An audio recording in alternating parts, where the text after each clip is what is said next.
इसके पीछे के षड्यंत्रकारियों को बख्शा नहीं जाएगा। All those responsible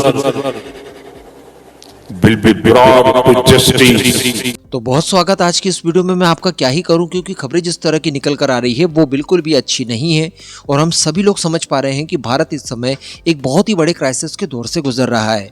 आज की मॉर्निंग वाली वीडियो में मैंने आपको बताया था कि वो तो भला हो भारत की एजेंसीज का, जिन्होंने पिछले एक महीने में बहुत ही ज़्यादा कॉन्शियसनेस के साथ काम करते हुए इतने सारे आतंकी मॉड्यूल्स को बस्ट किया। अगर ये सारे के सारे अपने विजन में सक्सेस हो जाते तो आप समझ सकते हैं कि भारत में किस लेवल के क्राइसिस जनरेट हो जाते। 2900 किलोग्राम के आसपास यहाँ पर विस्फोटक बरामद हो रहा है। कहीं पर कुछ डॉक्टर्स ऐसे पॉइजन तैयार कर रहे हैं जिनसे लाखों लोगों की जानें ली जा सकती है।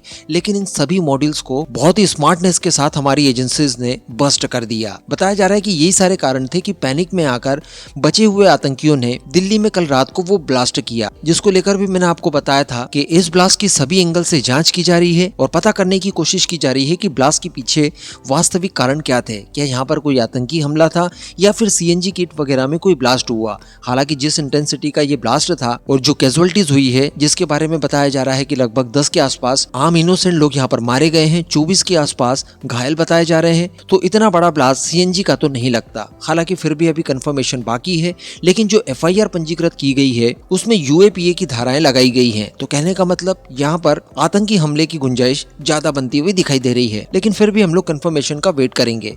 लेकिन इसी बीच पाकिस्तान को लेकर भी कुछ खबरें निकल कर आ रही है।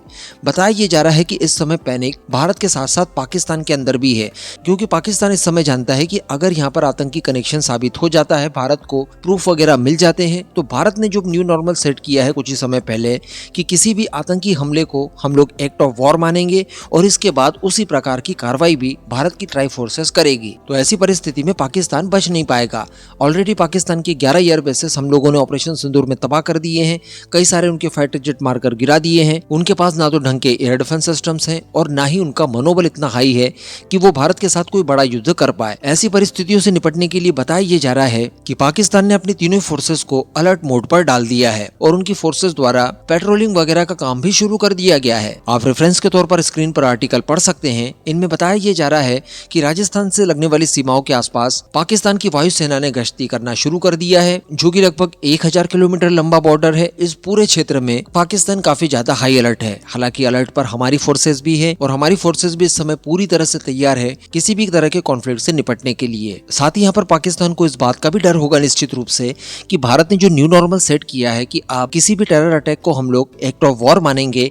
इसके साथ साथ भारत ने ये भी कहा है और स्पेशली हमारे प्राइम मिनिस्टर ने भी कहा है कि अब हम लोग आतंकवादियों और उनके समर्थकों और उनकी सरकारों में भेद नहीं करेंगे। यानी जैसा ट्रीटमेंट हम लोग आतंकवादियों के खिलाफ करते हैं, बिल्कुल वैसा ही ट्रीट हम लोग उनकी सरकार को और उनकी फोर्सेस को भी करेंगे। क्योंकि हमेशा देखने के लिए ये मिला है कि इन आतंकियों के पीछे इनकी सरकार और इनकी फोर्सेस, इनकी सीक्रेट एजेंसीज, ये सारी कुछ मिली होती है और सभी आपस में मिलजुल कर ही इस तरह के आतंकी हमलों को अंजाम देते हैं। और वीडियो की शुरुआत में आपने प्राइम मिनिस्टर मोदी का स्पीच सुना।